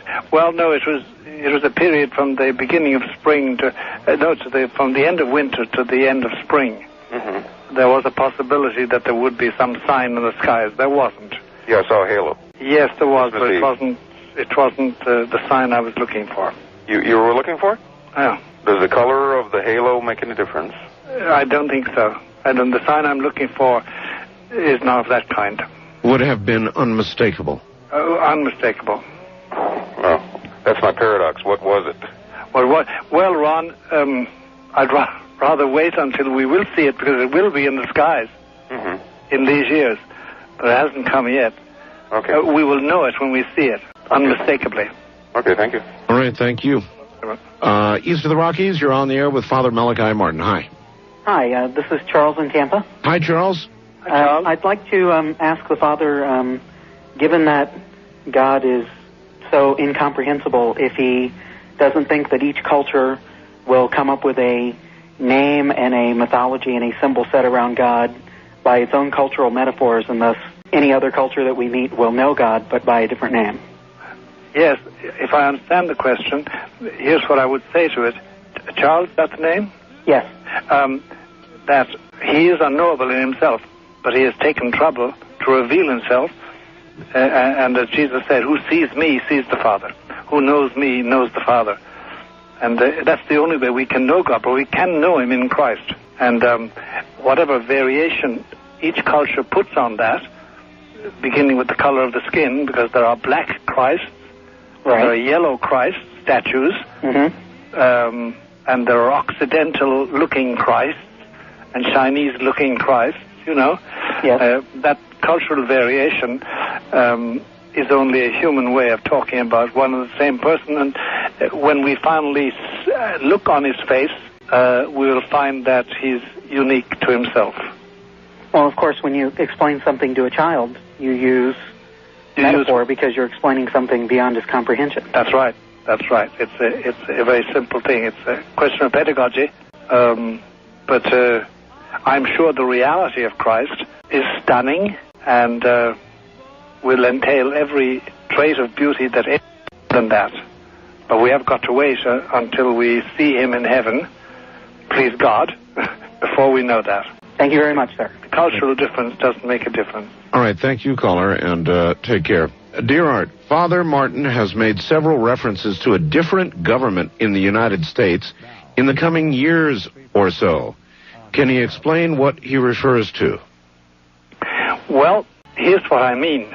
I think that the tendency, in spite of the Congress, by the way, the recalcitrance of our Congress, I think that the whole concept of national sovereignty is changing, and that laws will have to be passed, will have to be observed and accepted in the states, not made by Americans, but made by greater bodies, to which we will be bound by treaty and pact and agreement. Number two, you and I, Art, have made various references tonight to the Y2K problem. Yes. It's coming on us. Apparently, according to authorities just published, the two departments of government in the United States who will not be ready for Y2K are the Department of Defense and the Department of Transport. But it does mean, and then some big authority, not Greenspan, but somebody of that stature has suggested that we should declare 3 months worldwide recession because we won't be ready for it. We simply will not have converted the chips to cope with anything beyond 2000. This is what I am told by every single person who understands. There's no doubt about it, but they don't want to frighten people. Therefore, I'm sure there's going to be something resembling martial law in some form or other. If there's that disruption of supplies of fuel, electricity, water, food. So people should prepare with the basics. They should, but the point I'm making, that's true. But the point I'm making is that we will be constrained by laws that change the face of America, at least for a while, and we may never go back. In fact, you can read spiritual writers writing currently who say this is a lovely, neat trick to impose Big Brother on us all. Sure. You know, you can suspect all such conspiracies. But de facto, we are now walking into an era when anything can be disrupted. I must tell you one thing, Art, apropos of this, if I could take just 1 minute. Yes, sir. I went to the Emporium about 2 months ago to buy some food. And on that day, it's the Emporium here on 3rd Avenue, where I go, and it's in the basement.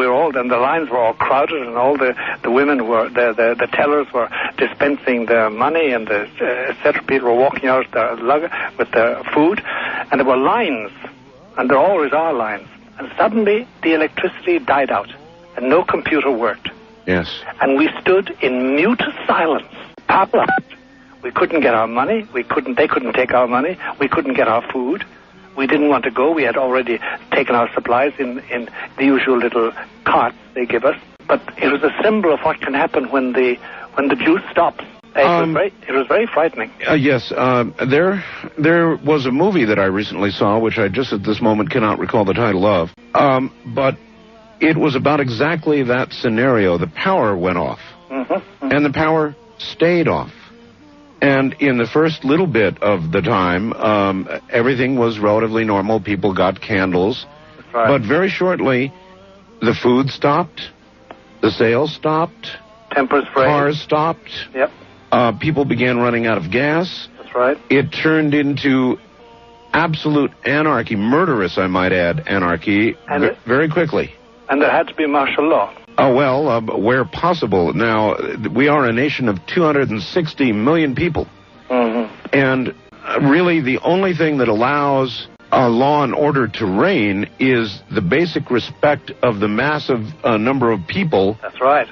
That's right. For the law. And if enough of them turned against the law, there could be no law enforcement. There would be no law enforcement. There would be anarchy. There will be chaos and anarchy. There's no doubt about it. If you ever get a chance, my wife just handed it to me. It was called the trigger effect. The trigger effect? Yes, and it was about exactly what you were just discussing. Is it a book? It is a movie. Oh, I see. It is a movie. West of the Rockies, you're on the air with Father Malachi Martin. Hello. Hello. This is Ron from Vancouver. Hello. And, hi. And I'd just like to say it's an honor talking to you, Father. Actually, the very first time you came on, I forget when it was, months ago, was the very first time I started listening to Art Bell. And I've been an Art Bell fan ever since. Good. Thank you.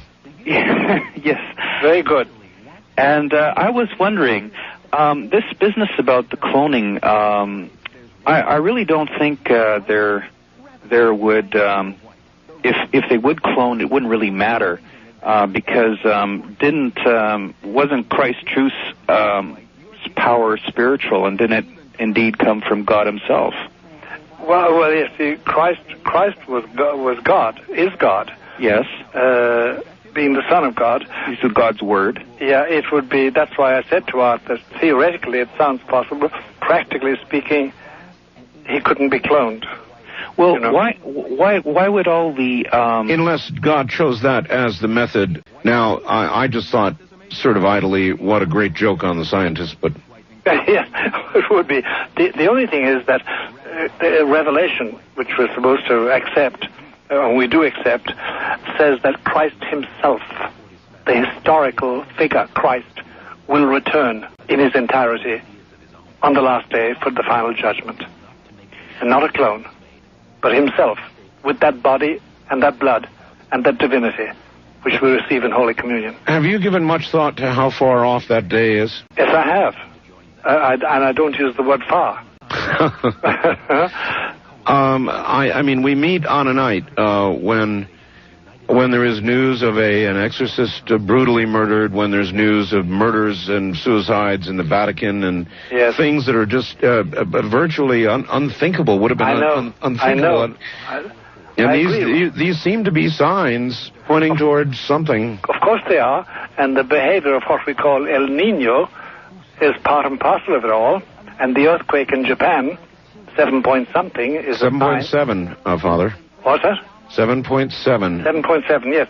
I consider that to be a part of the signs, but we, as usual, we're going to wait until it hits us over the head. Father, would you be surprised to know that I have a very good friend in Australia who watches the U.S. naval satellite maps of ocean temperatures very carefully, and 6 months, or even better, before this El Nino began to build, he told us it was coming.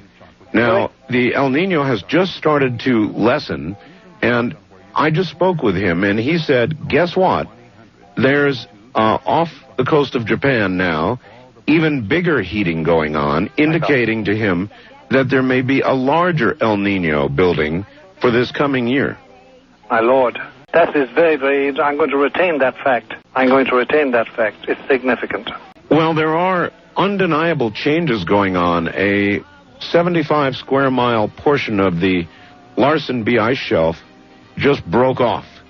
Scientists, yes, are saying that the entire ice shelf is now critically unstable, and they expect the entire thing to fall off shortly. Is this the Arctic Circle? Antarctic. Huh. The Antarctic. But that is very interesting. I find it very relevant and interesting.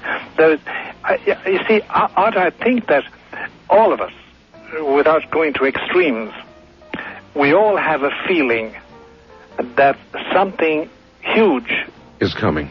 Is developing and coming. We don't know what it is. We're being sensible about it. We're not getting hysterical. But there is something happening. There's no doubt about it. No, you live one day at a time, of course. You do. and life goes on, but there is this building feeling of imminent change. Right. There's no doubt about it. And it's a malaise really deep down inside us. It's a malaise. It's an uneasy, queasy feeling that we're sensing something which we can't name, and we're undergoing a change, and we don't know into what. We know what we were. We don't know where we're going. An ending and a beginning. That's right. It's a historic time to be alive and to be conscious. But when I think of my ancestors, my near ancestors, my father and mother, who were married in 1909 and who grew up in the Victorian era, my God, the tranquility and the peacefulness and the unsurprised behavior of their world, you know. Father, I have kept you up very late. I have one last hour of the program, as usual, which you are welcome to, or you may slip into the arms of Morpheus and grab some sleep. It's your choice at this point. Yes. What would you like to do? Oh, I will go on. You will go on. I will go on. Well, my lines are going crazy, so a lot of people want to talk to you. What I'll try to do is devote the last hour as much as possible to the phones. Okay. All right, very good. My guest is Father Malachi Martin from New York City. Which I love doing. I really love doing. And as long as I make sense, keep me on. Cut me off when I stop making sense. By the way, you sound so very good. Bob Crane, we had Bob Crane send you a telephone, and... I know, I got that lovely telephone. It's installed. I'm speaking on it. What a difference it makes. All right. Listen to this. Hi, Art. Please tell Father Malachi Martin, this is from a programmer in Arizona, that the Y2K problem is all too real. No hoax. It's every bit as serious as he believes it is. If the problems had begun to be addressed in the last few years, there might have been hope. Now, it's too late. Prepare, Art? There is no better preparation than faith in Christ. Mm-hmm. From a programmer in Arizona. It's very realistic. And very soon as well. Oh, yes, it's around the corner, Art. All right, this as well. Please ask the Father to tell us anything he can, or he's willing to, about the prophecy of Fatima. The prophecy of Fatima, without going into my background in this matter, the prophecy of Fatima is not a pleasant document to read. It's not pleasant news. It implies, it doesn't make any sense unless we accept that there will be, or that there is in progress, a wholesale apostasy amongst clerics and laity in the Catholic Church, that the institutional organization of the Roman Catholic Church, that is the organization of parishes, dioceses, archbishops and bishops and cardinals and the Roman bureaucracies and the chanceries throughout the world, unless that is totally disrupted and rendered null and void, the third secret makes no sense. And number two, the other salient characteristic about it is that it means intense suffering. I don't know what the believers. I don't know what the third secret is, Father. The third secret, Lucia, Sister Lucia, who's still alive, the only surviving child of the three Fatima children. She's 89 now. She lives in Coimbra, in the Carmelite convent in Spain. She was prevailed upon by her bishop to write down the third secret. Our Lady conveyed two secrets to the children. We know the first two, but the third secret, Lucia, since she was the only survivor, refused to tell anybody. And finally the bishop said, look, we're all getting on in age, sister, write it down, and we'll send it over to the Pope. Mm-hmm. And she said, well, it's not destined for the Pope, it's destined for the people. Well, the Pope will tell the people about it. So she wrote it down, and this is in the 30s, and then in the 50s it was conveyed over to Rome to Pius XII, Pope Pius XII, and Cardinal Ottaviani, who was the head of the Holy Office of that time. They put it away because Lucia said that it shouldn't be opened except by the Pope in 1960, because the thing would be clear then. So it was opened by John the 23rd in February 1960, and he proceeded to say that it wasn't true, it was unreliable, and the children didn't know what they were talking about. And Lucia didn't, because when she got this supposed secret from the Virgin, she was illiterate, and she was under 10 years old, so she couldn't know what she was talking about. And John 23rd, then in his opening speech at the Vatican Council on October 11, 1962, referred contemptuously to the three children as prophets of doom, and said, we today don't have anything to do with these prophets of doom, because we are in a different age. And so he suppressed the secret. And it remains so today? It remains so today. And it's Paul VI read it, Pope Paul VI, and did nothing about it. John Paul I read it and did nothing about it, but he only lived for 34 years as Pope. And John Paul II has read it twice and has done nothing about it. He has spoken about it in public, but he has done nothing about it. And that's the status of the secret today. Do you know what it is? Yes, but I'm under oath. Do you consider it to be the ravings of a illiterate child? No. It's a very exact description of what is now happening and apparently what is going to happen shortly, but in cold, hard terms. There's no exaggeration. There's no use of adjectives or adverbs or anything like that. It's a blanket statement, a very factual thing, stated baldly, with no adulteration, no flourishes, no purple patches. In other words, they got exactly what they asked for. Yeah, it's a frightening document. It's very frightening. All right, I promise to go to the lines. West of the Rockies, you're on the air with Father Malachi Martin. Hello. Hello. Yes, sir. Yes, this is Ron from Vancouver again. Hello, Ron. Hello, Ron. Oh, you were on earlier, Ron? Yes, I was. You're only allowed one call per show, my friend. Well, can you ask the question that I asked? What question is that? Is the sign in the sky that Father is supposed to see, is that a sign of a cross? Well, I think you're not going to get your answer. At least if I read his comments earlier, you will know it when you see it. In the meantime, relax. First time caller line? Yeah, there you are. First time caller line, you're on the air with Father Malachi Martin. Hello. Yes, this is Eric in Houston. Hello, Eric. Yes, one quick comment and then a question. Yes, and in addition to the mount, I don't want to seem flip about it, but the mounting body count. Let's not forget the Archbishop down in Guatemala that was assassinated. Oh yes, let's not forget that. You're quite right. And the other thing I have to say is you've spoken very early on. You spoke about a secularizing tendency in the Vatican, and I'm just wondering if you're not looking at the past through sepia-colored glasses. Yeah. Leaving aside the Borgia popes and all that. I mean, in the last 100 years, there was a sort of, up until very recently, kind of a cozy relationship with the church in Italy and the mafia. Mm. You had the relationship with the Vatican and Mussolini that established the Vatican State in 1929. And then you had the fact of the Vatican accused of running Nazi war criminals on their way through to South America. Yes. Would you care to comment? Well, you have sort of listed a series of deficiencies of Vatican officials in the last 30, 40, 50 years, although I would not characterize the relationship between Mussolini and the Vatican as in any terms loving. They hated each other, but they both profited. Mussolini wanted the support of the Vatican. He was afraid the people would revolt against him. He wanted its approval, and the Vatican wanted to break out of its closure and get its own sovereign state, which it got in 1929 only through Mussolini. So, but with that restriction, though, sure, there were churchmen who provided the rat lines for the escaping Nazis. There's no doubt about that. How could that possibly have been justified? It wasn't.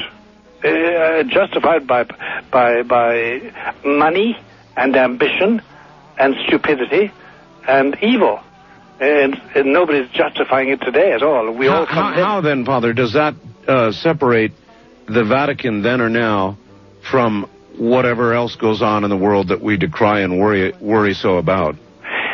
Well, it's something which we hope will never happen again. There's no excuse for it, none whatever. And I'm the first person to say it was wrong, wrong, wrong. And that there's no excuse for it. It was a bad mistake by churchmen bent ideologically and not with any love of Christ. Mm-hmm. So there's no excuse for that. Now, secularization I'm talking about, though, is where the behavior of Vatican officials doesn't differ from the behavior of the Dalai Lama or the Archbishop of Canterbury or the Protestant monks of Taizé. And indeed, there is a great assimilation taking place, and that is secularization. Besides the Pope appearing on the same stage as Bob Dylan, but it's a funny situation. It's funny. It's funny. Wildcard line, you're on the air with Father Malachi Martin. Good morning. Good morning, Art. Thanks for holding me over here. All right, you're going to have to kind of yell at us. You're not too loud. Where are you? Okay, my name is Brad, and I'm in Paulsville, Washington. All right. Brad, what's on your mind? Hi, Father Malachi. Hi. Well, bear with an amenity. You've been a hero for, since 1974. Thank you very much. It's a very nice thing for a poor old guy like me to hear. You must admit, Art. Indeed. Well, now to my question. I consider myself to be something of a seeker, and in recent years I've kind of stumbled across something. I've read through another scholar by the name of Zachariah Sitchin. Yes. And he became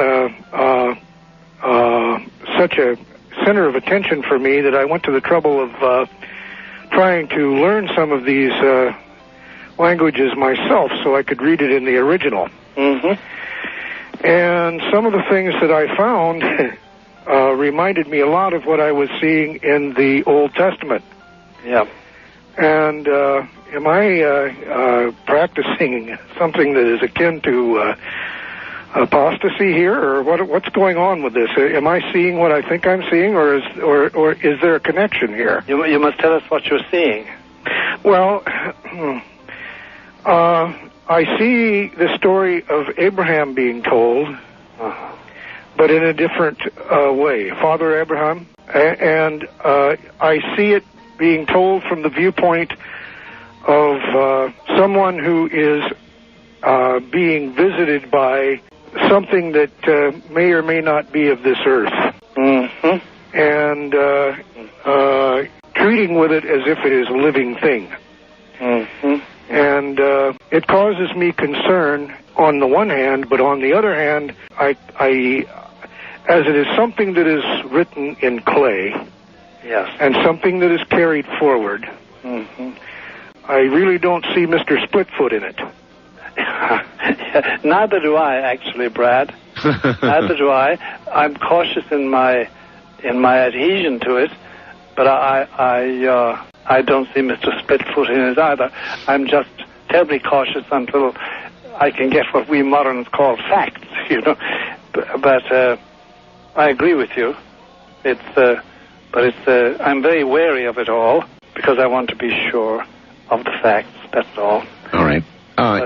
East of the Rockies, you're on the air with Father Malachi Martin. Hello. Hello. Good morning. Good morning, sir. Where are you? I'm in Cleveland, Ohio. Okay. This might be a frivolous question considering what's been talked about tonight, but you performed exorcisms and things like that, and I was just wondering if it was possible for an evil person to do the same to someone who believes in God. It's possible for a person who's possessed to what?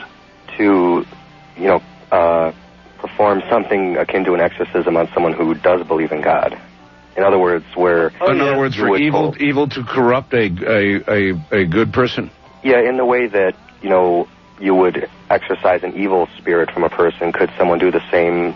Take a good spirit from a person. Does that make sense? Yes, it makes sense in the sense that I know of cases where somebody whom everybody would have said lived with a good spirit, was with the angels, was with the heavenly, was successfully turned around, yes. Boy,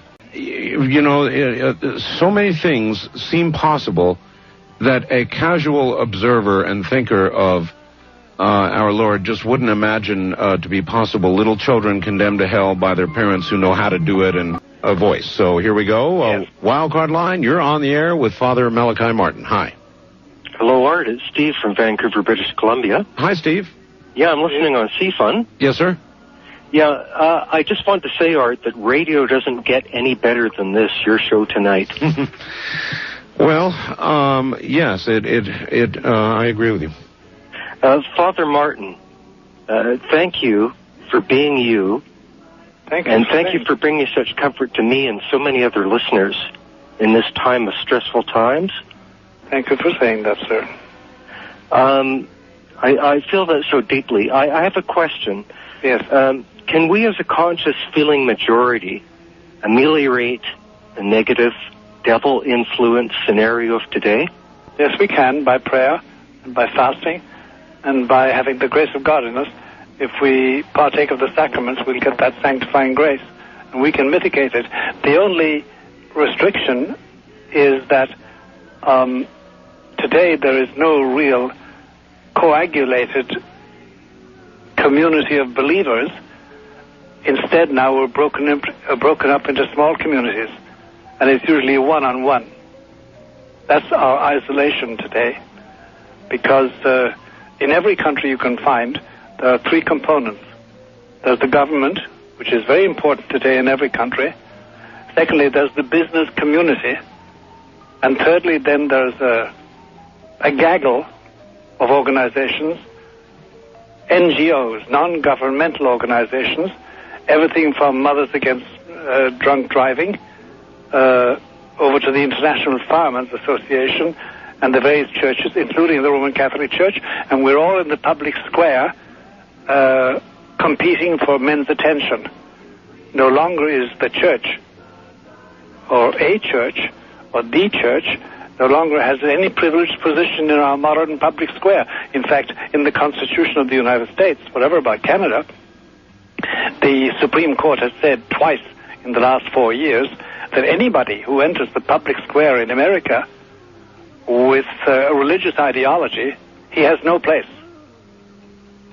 It has no place in the public square. It's a private matter. So that's the difference. But we can make a difference by having the grace of God and by our prayer and fasting.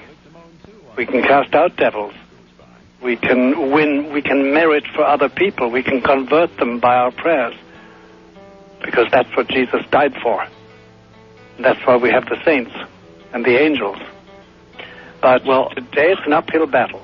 I sure hope that we can, Father Martin, but it seems that there is such an insidious force. There is. Today is against us. I know that, and you have to be very strong. And the majority of the people are good people. They are. Why can we not purge this negative influence from us? Well, you're asking me then, that's a very concrete question, really. And it's this, what has happened in the last 30, 35, 40 years? What I think has happened, the Roman Catholic Church, of which I'm a priest, and a faithful priest, and I say it deliberately so that you know I'm not in any sense rebelling against it. I'm a part of it, and I say my Mass every morning and do the usual things the priest does. The fact is, I think that once the churchmen of the Roman Catholic Church drifted into grave error after the Vatican Council, I think Christ said, okay, you want to go that way? All right. But I'm not with you. And he withdrew his grace. And therefore we have this devastation of Catholic marriages, this devastation of Catholic religious orders, the major ones above all, Jesuits, Dominicans, Carmelites, Holy Ghost Fathers, all devastated. And the lack of cohesive theological thinking and philosophical thinking in the church is glaring and discouraging. Christ withdrew his grace, and that was his decision in view of our infidelity, because our churchmen were unfaithful and are unfaithful to him. I think that's where we are, but we still can have his grace. We can receive his body and blood, and we can be protected by the angels and the saints. But now we're in a battle, There's a bloody battle going on. It seems that way.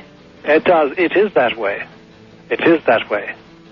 And even our Lord himself, the gentle Jesus, said, if we didn't mitigate those times, even the just would not remain in faith. But doesn't it seem so unfair that the great majority of the people are good people? It does. That we seem to have a minority it does. who are putting this great scourge upon the earth. I know. It does seem that. And by the way, millions. The Catholic Church now reckons it's a billion-plus membership. But millions of those have been led by the nose out of Catholicism into an apostasy, and they don't know it. But that happened in England from 1529 on. Millions of Englishmen and English women lived and died in grave error because of the leadership of a few men. I don't know. My friend from the Bronx always says that God has a funny sense of humor.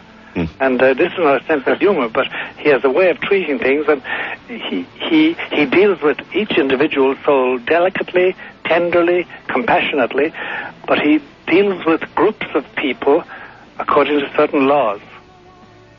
And he always observes those laws. And that means that the innocent are punished with the evil. Christ himself, on his way to Calvary, the women of Jerusalem who knew him and whose children he had cured and taught were weeping about him. And he said, don't cry for me. No, I'm just the greenwood. And look what they're doing to me. What do you think they're going to do to you? You know. All right, caller. Thank you. Right. Thank you very much indeed. Thank you. Here's something that I suppose we ought to consider, Father. Yes. Dear Art, I am writing in advance of Malachi Martin's scheduled appearance on Tuesday morning to convey some ideas to you on the subject of foreboding, to relate these ideas to statements that Father Martin made during his last appearance on your program, and to ask that you consider raising them with him as they pertain to his experience at some point during the upcoming Tuesday morning appearance. I think in cases when people have a dark sense of foreboding, that something terrible is going to happen to the earth or society as a whole, it's often because they are projecting scenarios occurring within their own psyches and personal lives out onto that world, seeing them unfold out there where they truly are not, rather than within the realm of their own personal lives where they are actually occurring. That does happen. It's a true statement that of a lot of people. The only thing, Art, is that at an earlier point in this broadcast, you and I both agreed that the general feeling was malaise. I do agree. I do agree. I don't think this is internalizing on my part or your part. It's absolutely real. It's too general. If you read a sober journal like the Wall Street Journal, for instance, my God, no, all right, they're not pessimists, but their realism is very stark. Very stark, yes. Very stark. Or take the normal big newspapers and the magazines. There are some Pollyannish people, everything's the best for, and we have them in the Catholic Church too. We have a man called Carl Keating who writes rapturously about the new evangelization. And there's nothing going on at all in the Catholic Church except decadence. So we have those people like Carl Keating, and we've got to put up with them because they feel happy that way. They do attack the rest of us. But no, I take that criticism very, very well. We do incline to project things. But in this case, it's confirmed by millions of others that I do not feel it's subjective on my part. The last time, this is sort of a totally off the track question, but the last time the Pope was traveling, there was rather extensive coverage of it on CNN, and they had you as sort of an advisor, I guess. A commentator and advisor, that's right. And every time that they would start to go to you, CNN would break away. Yes, they would. It's very funny. We all noticed that. You noticed that, too. Oh, yes, we did. It drove me out of my mind. I know, but the message I had to give was something that didn't sit well with the powers that be. Oh, really? It didn't, obviously it didn't, because I was interrupted. But I got the point across, all right. I see. I'll be darned. First-time caller line, you're on the air with Father Malachi Martin. Where are you, please? Hi, I am in Colorado. Colorado, okay. Ma'am? Hi. First of all, I just want to say, Father Martin, you are very much a man with the Spirit of God in you. I just cannot believe this is the first time I've ever heard you. And it's just wonderful listening to you. Thank you, ma'am, very much. Oh, well, you're very welcome, my God. I just have a question about Satan worship. Yes.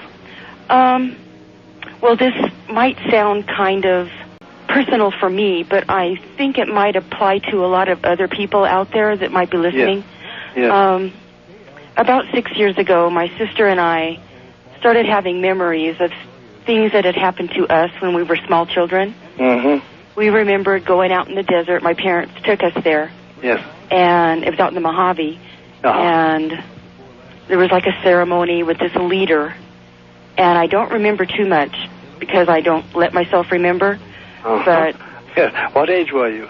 I was 8. So and she was probably 6. Was there the use of fire? Yeah. Mm-hmm. Now that you bring it up. And what? Now that you bring it up, yeah. Yes. And was there any use of bones? Oh, I don't remember that, no. Uh-huh. Uh-huh. But we both remember specific details exactly. You know, both of us remember the same thing. Remember a baby being killed. Yeah. And a woman upholding the baby. Yeah. And that was was Satanist. There's no doubt about that. Usually, what they do is they either ate or pardon my language, it's repulsive to our minds. Anyway, they eventually arrived at having the baby's bones, and they used that to make a certain type of, not music, but a certain type of sound, which they interpret as the voice of Satan. But it's always dead baby's bones. Oh my! That was Satanism. Are you a Christian? Yeah, very much. That has what has gotten me through a lot of things. You know, my belief that there is somebody watching over me and whoever it might be. I don't know. Yes. But did you ever consider Catholicism? Well, my ex-husband was a Catholic, and I used to go to masses with him. Yes. But that got a little bit hard for me. Was it the new mass or the old mass? New. New, yeah.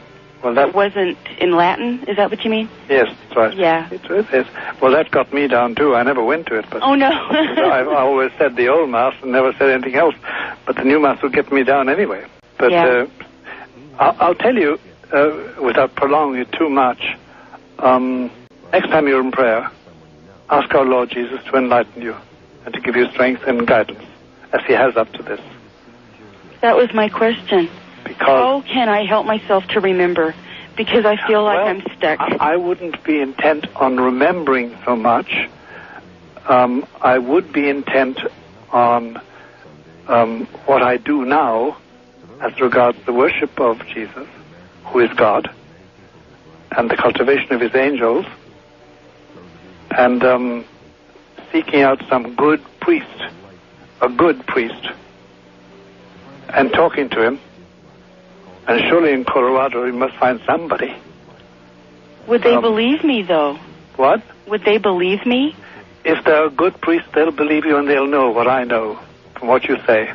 Because I have been to a couple of therapists and just mentioned this, about my past. Yeah. No, and they tried to turn it into something else. It was like they didn't believe me. I know, they don't. Yeah. You know the difficulty is this. It's not therapy you need. It's healing. There's a big difference. Therapy consists of a mixture of conversation and logic and pharmacology. Mm-hmm. Yeah. Now, that's therapy, but that merely makes you viable. You can carry on. But it doesn't heal the soul. Only the grace of our Lord Jesus does that. You're making me cry. Well, that's clear, though. Tears are very, very salvific, darling. Uh-huh. Don't be afraid of them. But evidently Christ has touched your heart. And if you pray, He will send you a good priest. Well, thank you very much. God bless you, ma'am. And I hope you have helped other people out there, too. Please God. You take care, ma'am. Thank you. Bye-bye. Father Martin, yes. The last time you were on, we gave out your address. Yes, and you got too much mail. No, I didn't. You didn't? No, I got a lot of mail, but we're getting through it all, and you see, it's unfair if people can't write at least a short letter explaining what's on their minds, provided they all realize that sometimes it takes a long time to get out answers, even short answers, but there's a desire to answer every problem, every question put. All right, Father Malachi Martin, obviously. What is the address? 217 East 66th Street, New York, 10021. Okay, let me see if I've got that straight. Father Malachi Martin, 217 East 66th Street, New York, 10021. That's right. And everybody, please do understand that there's a lot of correspondence that is coming his way, so you will get an answer, but it will take time, as all good things do. East of the Rockies, you're on the air with Father Malachi Martin. Hello. Yeah, Art, I'm glad you have Father on. Thank you. My favorite guest. Thank you very much. Father, two questions, one from the past and one from the present. Yes. During the time St. Paul was talking about, people were talking about the end times. Yes, they were. People were selling all their property and giving everything away, and he said that's very bad. You should stand up right now. That's right. And can't that be used right now by the powers to be to make people give up? And in terms of the end times, wasn't in Acts Peter coming out and saying that the end times are now, and he was talking about great portents in the earth, and then in Acts 3, he says that Christ must make his dwelling in heaven until all time, all the earth is made anew, meaning that all earth is made under Christendom. Right. That's right. Could you comment on that? And I wanted to ask one more. You've by merely repeating those words, sir, to my mind, you've said it all. You've really done it. There's no doubt about it. But when Art and I talk, we're talking about the fact that today there is something else taking place, which is apocalyptic in that sense. It's part of the end times. It's the emergence of a world you and I don't know, because I guess from your voice that we belong to the same generation, more or less, same cultural generation, same political generation, really. Well, it is not only end times, Father, but it's end times for my program. I'm so sorry. We are flat out of time. We are flat out of time. Flat out of time, at least for this round. But one thing is for sure, and that is, God willing, you'll be back, and I'll have you back.